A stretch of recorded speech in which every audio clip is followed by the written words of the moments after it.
Hey, welcome to our channel, The Know, one place for crypto education. And here we explain topics of the cryptocurrency world, using analogies, stories, and examples so that you can easily understand them. In this video, we're going to explain the difference between tokens and coins. Let's dig in. So, the main difference between a token and a coin is actually pretty simple. A coin is a currency and a token is a unit of value within an application. Let's break that down. First of all, let's talk about coins. When most people think of coins, they're usually thinking of the coins that they have in their pocket. Coins like pennies, nickels, dimes, and quarters. These are all coins.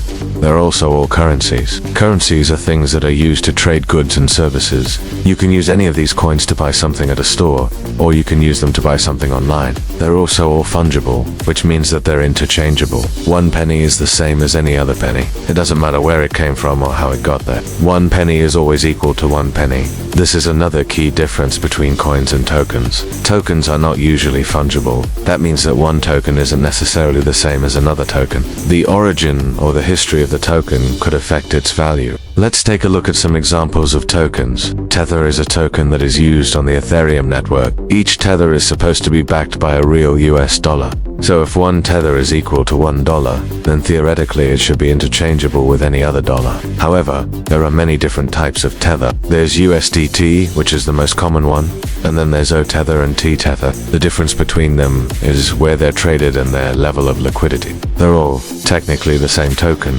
but they're not completely interchangeable. Another example of a token is UNI, which is the governance token of the Uniswap protocol. The longer you hold your UNI, the more voting power you have within the Uniswap community.